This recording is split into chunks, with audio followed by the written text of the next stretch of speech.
On rentre dans une nouvelle ère qui va s'appeler Cheval Blanc. Et là, on nous dit comment vous voyez. On est guidé par des gens extraordinaires. Et vraiment, quand je dis extraordinaire, c'est extraordinaire. C'est-à-dire que LVMH, c'est un énorme bateau, un énorme paquebot. Mais la notion humaine et la notion familiale a toute une place. Mais vraiment une place. Voilà, c'est une chance incroyable. Moi, je suis un énorme chanceux. Vous savez, j'ai beaucoup de chance. Voilà, j'ai vraiment beaucoup de chance. Et c'est une rencontre absolument incroyable. J'ai un PDG qui s'appelle Olivier Lefebvre, qui est très protecteur, Eric Boonstoppel qui est aussi très protecteur, Olivier qui est toujours là, mon directeur général, Thierry qui est toujours là, et en fait on a un sas, ils nous prennent tous les trois, dites-nous où vous voulez aller, comment vous voulez le faire. Et là, bam, voilà, 4 ans de métamorphose, petit pendant les hivers. Quand j'ai eu 3 étoiles en 2013, j'ai eu 3 étoiles avec une cuisine qui avait plus de 20 ans. Une salle qui avait été à peine modifiée avec une moquette, des tissus. Mais ma cuisine était vraiment une vieille cuisine. Je peux vous assurer que la clim, je crois qu'on l'a posée en 2010. C'était une maison saisonnière, donc les moyens sont pas les mêmes. Hein. Il faut et ça nous a forgé. Moi, j'ai aucun regret. Au contraire, ça nous a forgé. Et au contraire, là, on a changé, on a gagné, on gagne en confort. Avec la même cuisine, tu fais brasserie le midi, tu fais du room service, tu fais de la plage, avec les mêmes gars. Donc, ça t'oblige une multiple polyvalence, voilà. Mais bon, un step est franchi après. Un step est franchi. Et puis, à un moment donné, finalement, monsieur vient pour rencontrer notre cuisine. Mais finalement, Cheval Blanc, le groupe, avec Olivier Lefebvre, prennent possession de notre lieu. Et là, il y a les travaux qui commencent ici, commande cuisine, et puis ils nous disent est-ce que vous pourriez vous impliquer l'hiver un peu pour voir un peu le produit, et puis à un moment donné, ils sont venus sur le sujet qu'ils avaient décidé de proposer le poste.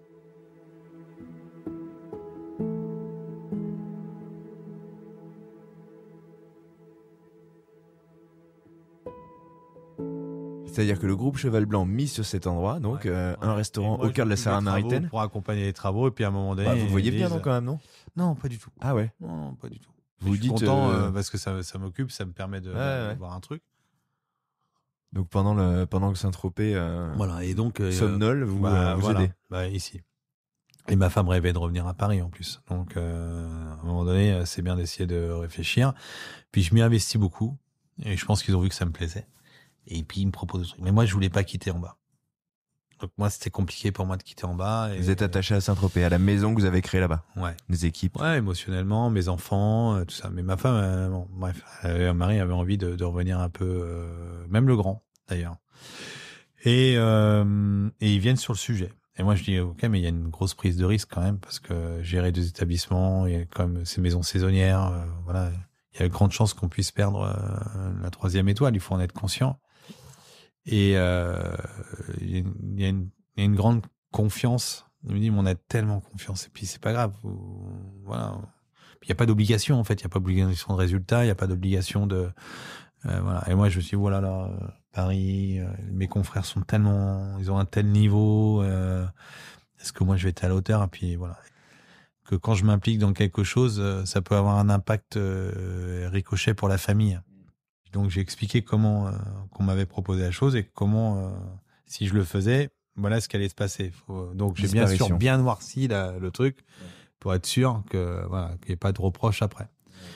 Et ma femme et mes enfants, Maxence qui était plutôt un peu plus âgé pour donner la décision, elle dit mais faut que tu le fasses, c'est génial. Puis nous on sera à Paris, ce sera super. Et puis voilà tout ça. Je dis mais vous êtes conscient que voilà. On va plus voir.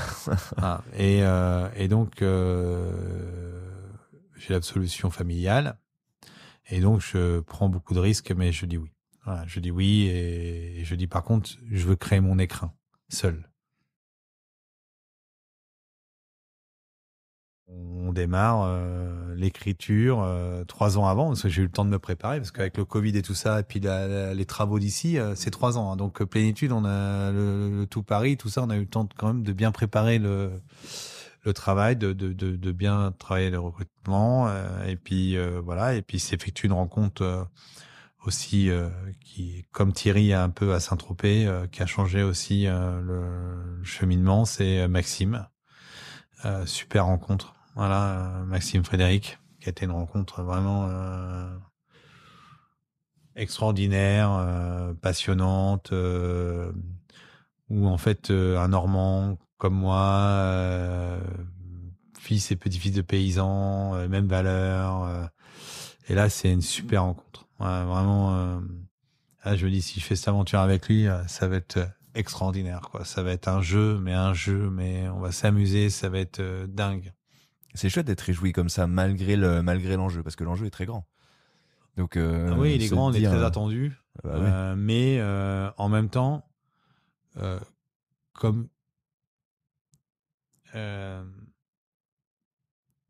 comme à Saint-Tropez, la cuisine est très complexe parce qu'on a beaucoup de restaurants dans la même cuisine et qui est petite, et qu'on arrive à faire cette performance de différents restaurants. Ça donne confiance. Une fois qu'on te donne vraiment un restaurant avec seulement 4 entrées à gérer, 3 poissons, 3 viandes, 3 desserts, bon, dans un écrin ouvert que le soir, logiquement, on ne devrait pas trop mal s'en sortir. Une brasserie qui est seule, voilà, là je fais venir aussi, je fais le choix du chef. C'est un de mes bras droits. J'ai 2 bras droits. Je leur dis voilà, c'est vous qui choisissez qui vient avec moi. J'avais quelqu'un que j'aimais énormément, qui était parti, qui s'appelait William Béquin. Je voulais absolument comme chef exécutif. Je lui ai proposé le poste. Il était au Ritz, il avait l'habitude des gros hôtels, que moi j'avais pas cette habitude. Donc il nous a aussi guidés là-dedans. Il y avait Bertrand et Augustin. Au début, c'était Augustin qui était choisi, et puis ils se sont mis d'accord. Et finalement, c'était Bertrand qui s'occupait avec Clément Becherel de Plénitude, Alexandre Larvoire. Enfin, j'avais donc tout s'alignait. Et en fait, et puis j'ai fait ce choix pas que pour la famille, parce que j'ai fait ce choix parce que j'avais aussi très peur de régresser professionnellement. La maison saisonnière, tourner autour de la même histoire, de la localité. J'avais peur de régresser. Mais je voulais pas quitter ma Vaille d'Or. Donc, en fait, tout ça était au bon moment. Et là, j'avais 2 lieux, 2 identités, 2 trucs. Et l'un, boum, boum. On a construit Plénitude sur les recherches à la Vaille d'Or, sur des choses qu'on ne pouvait pas aller à la Vaille d'Or. On a mis des plats de Plénitude pendant 2 ans, on les mettait à la Vaille d'Or sur les plats d'été, printemps, en labo, pour tester, quoi. Pour voir les clients, les raisins. Quand on les a testés, machinés, on était prêts, quoi. Ouais. On avait déjà fait des trucs, il nous restait plus que l'hiver. On a eu les Covid, on a fait des essais, les gars se sont concentrés. Voilà, et en fait, je pense que la Vaille d'Or a amené là où est Plénitude, et Plénitude a permis de faire un boost à la Vaille d'Or. Ouverture de Plénitude, septembre 2021. Voilà, début septembre 2021. Ok. Et ce Plénitude, c'est profondément moi. C'est là où je voulais amener les sauces, dans un monde de parfums, sans vouloir marcher sur mon merveilleux confrère, qui est Yannick, qui a un savoir-faire dans les sauces qui est absolument incroyable, mais c'est pas les mêmes typographies de sauces. Lui, dans la concentration, il est très enraciné finalement dans la cuisine française, en lui donnant une modernité unique. Moi, je suis plutôt dans le monde des parfumeurs avec beaucoup d'éléments, comme on retourne l'étiquette d'un parfum avec ce truc. Et en fait, il y a quelque chose d'addictif. Et c'est pour ça que je marque les glossaires avec ce qu'il y a dedans. Pas les peser, mais ce qu'il y a dedans pour comprendre que c'est tous ces produits-là qui font ce parfum. C'est une cuisine dans la cuisine, là, pour le coup. Ouais, et puis moi, je me sens plus saucier que cuisinier, plus le palais que rôtir, en fait, même si j'aime rôtir, mais... voilà, et je laisse part belle à mes sous-chefs à dire moi je sais à peu près le produit qu'il faut aller avec cette sauce, et après j'ai pas de problème pour la garniture, j'ai pas de problème. Le principal c'est que ça élève la sauce. Dans un monde de la cuisine où on est Instagram, on peut facilement copier, on peut sans le vouloir en plus, parce qu'il suffit de voir les images qu'on a vues et puis d'un seul coup on les recrache. Ça s'imprime comme l'éducation, ça s'imprime. Et d'un seul coup tu le recraches. Une chose est sûre, c'est que les sauces c'est incopiable.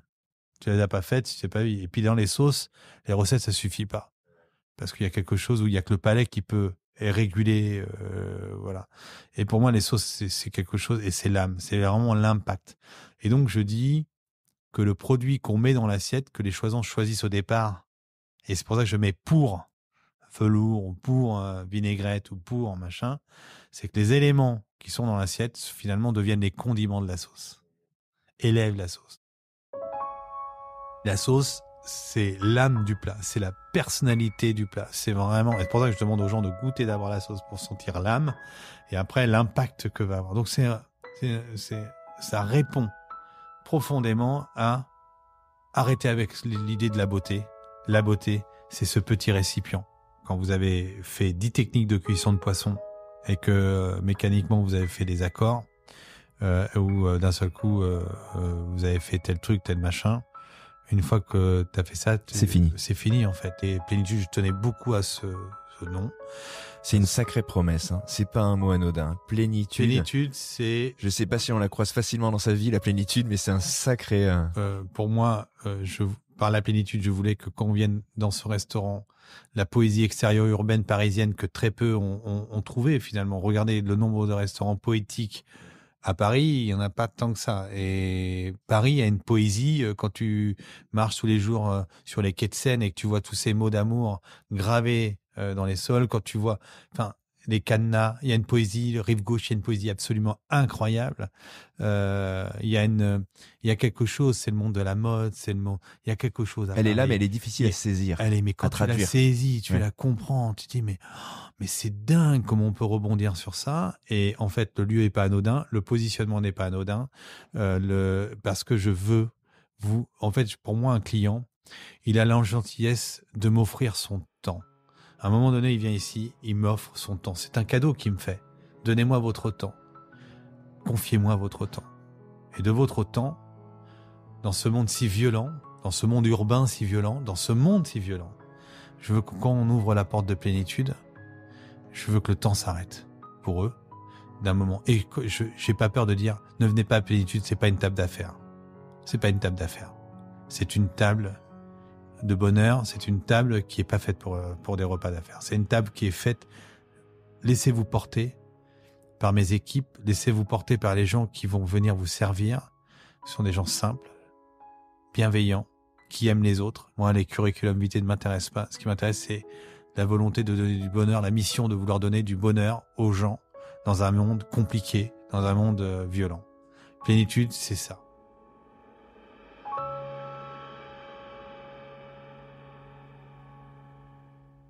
Je pense que j'ai été extrêmement ravagé dans ma manière de vouloir donner du bonheur aux autres, à vivre très très très mal la déception d'un client, à en pleurer. La plus grande chose qui m'est arrivée, le 14 mai 2010, c'est ma première cliente qui pleure d'émotion dans mon restaurant. Ça a été l'un des plus beaux moments de ma vie parce que j'en ai entendu parler par Alain Chapelle. C'était vraiment le moment de grâce pour moi. Le moment de grâce pour moi, il est là plus que même mes étoiles. Quand cette cliente est venue, ma première cliente qui a pleuré d'émotion, c'était quelque chose d'une intensité absolument pour moi. Elle est venue en cuisine. La première fois, les équipes de salle étaient dérangées. C'est un accompagnement de planètes qui s'alignent entre la surprise, la bouchée qui fait revenir un peu un souvenir très ancré, le déclenchement, du lieu, des équipes. C'est toutes les planètes qui s'alignent. C'est très rare. Vous voyez, c'est hyper rare. C'est comme aurore boréale. Là, on touche au cœur. On touche au cœur et c'est très rare. Et c'est pas que grâce à nous, c'est grâce à une conjonction de choses. Et ça, pour moi, c'est ce qu'il y a de plus beau à obtenir dans notre métier. On travaille dur pour ça.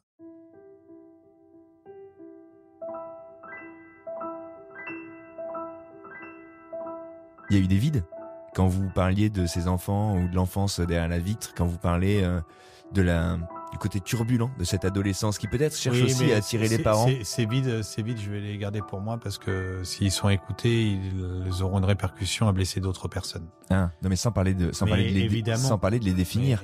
Mais c'est quelque chose auquel vous avez répondu. Oui, il y a quelques petites notions. On répond. En faisant votre chemin. On répond, mais quand elle peut vous fragiliser, ça reviendra toujours. Après, elles sont comblées, elles se combleront jamais complètement. C'est pas possible ça. Même avec ce parcours, même avec tout ça, parce que justement, vous êtes mon parcours, il n'a rien d'extraordinaire. Mon parcours, il est la jonction. Il a absolument rien. Des choses extraordinaires, il y en a. C'est pas ça. Ça n'a rien d'extraordinaire. Clairement, Ça change rien à rien. Ça change. Il est. J'en suis content. Je suis heureux. Jamais j'aurais pensé. Il y a 15 ans, jamais j'aurais pensé de ce parcours. Maintenant, j'ai pas envie. Voilà, déjà, je déteste les mots génie. C'est quelque chose que je trouve absolument. Mais voilà, il y en a quelques-uns. Oui. Mais ils s'appellent Alain Passard. Pour moi, ils ont quelque chose de différent. Et là, c'est un truc qui est voilà qu'on n'explique pas trop. Qu'on n'explique pas trop. Il s'appelle Pierre Gagnère. Il s'appelle, je pense, un peu Maziac, capable de faire des choses comme ça que poum. Mais il y en a pas tant que ça. Après, il y a des très bons professionnels. Il y a des besogneux. Il y a des gens qui ont des sensibilités. Voilà, ce sixième sens. Moi, Alain Chappelle m'a profondément fait rêver. Les histoires sur Alain Chappelle émotionnelles a guidé mon chemin.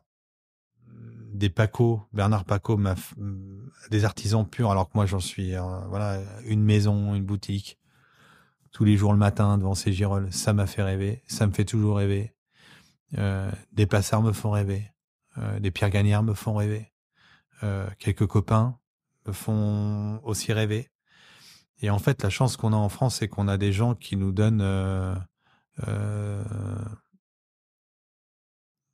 ce rêve, quoi, qui sont des exemples, en fait. Voilà, j'ai quelques copains que j'aime profondément, et je les aime profondément parce que leur personnalité me fait rêver, parce que je sens quelque chose que beaucoup d'autres personnes n'ont pas, en fait. Mais voilà. Tout est toujours guidé par la personne chez vous. Oui. Ah oui, parce que je pense que l'humain est au cœur de l'action. L'humain est au cœur de la création. Et donc, je pense que si on veut que nos plats soient une résonance de bonheur et de bienveillance, il faut surtout que l'environnement le soit. Voilà. Si on veut que devant, ils soient libérés de bonheur, il faut surtout les aider à libérer le bonheur et qu'ils soient dans un environnement de bonheur. Le bonheur appelle le bonheur. La bienveillance appelle la bienveillance. Si vous êtes au combat, si vous êtes dans la pression, ça aura un impact sur tout, en fait. Ça aura un impact sur la cuisson de la viande, ça aura un impact sur le légume.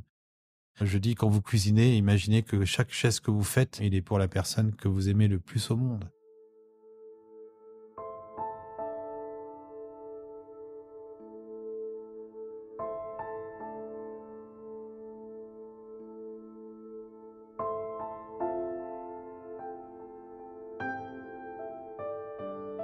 J'ai un souvenir de voir ma mère. Mon père était un peu, des fois, en colère parce que sur les terrines de pâté, quand il coupait en vitrine, c'était sale sur les côtés. Il fallait nettoyer au fur et à mesure pour que on donne l'impression que la terrine était toujours, la terre cuite était toujours propre, la céramique. Mais des fois, quand il y a un peu trop de monde, c'était difficile de couper la tranche avant de passer à une autre commande pour pas que... Et des fois, papa, il explosait en disant « c'est pas normal, hein ». Et ma mère arrivait en cuisine en disant « Tu sais, Biquette, quand tu fais ça, c'est un impact sur tes terrines. Ça fait 20 ans que je te le dis, ça fait 20 ans que je te demande de faire attention. Mais quand un client rentre après une dispute, une remontrance pour un problème de terrine, c'est un impact sur le sourire de l'accueil de tes clients. Et puis en plus, quand on coupe la tranche de pâté ou le jambon blanc, une fois qu'on l'a emballé sans sourire, sans amour, en fait, je suis persuadé que quand il l'ouvre à la maison, il est moins bon ton pâté. » Elle avait raison, votre maman, avec les terrines. Je pense qu'elle avait raison.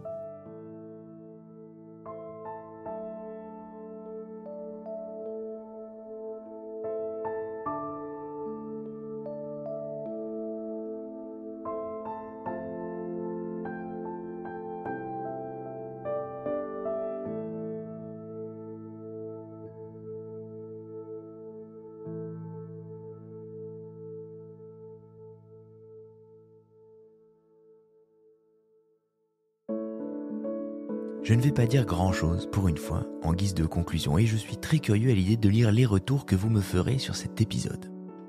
Juste pour partager un peu de ce qui s'est passé, vous dire qu'à mi-chemin dans l'entretien ce jour-là, il s'est mis à neiger. Les premiers flocons de l'année tombaient, ajoutant un matelas épais à notre échange, renforçant la bulle de ce salon dans laquelle nous nous trouvions. Je ne compte pas le nombre de chefs que j'ai interviewés, mais je sais dans l'instant quand l'un d'eux entre en ma mémoire à jamais. Arnaud Donquel, vous l'avez vu, ne se laisse pas beaucoup manœuvrer. Extrêmement aimable, courtois et doux, il n'ira pas pour autant répondre à n'importe quelle question et ne vous suivra pas dans toutes les directions. Il a son histoire et il en garde une part pour lui, mais on sent qu'il repense souvent à l'enfant qu'il était et qui regardait trop loin ses parents. On sent que la plénitude, il l'a cherchée car justement il avait manqué et comme souvent chez les plus grands, il n'a pas besoin de le dire pour l'exprimer. Alors quand on a conclu cet entretien sur cette anecdote de Terrine, sur le caractère d'un père et la vision d'une mère, sur l'importance que le cœur peut prendre dans n'importe quelle affaire, j'ai coupé les micros et on a soufflé.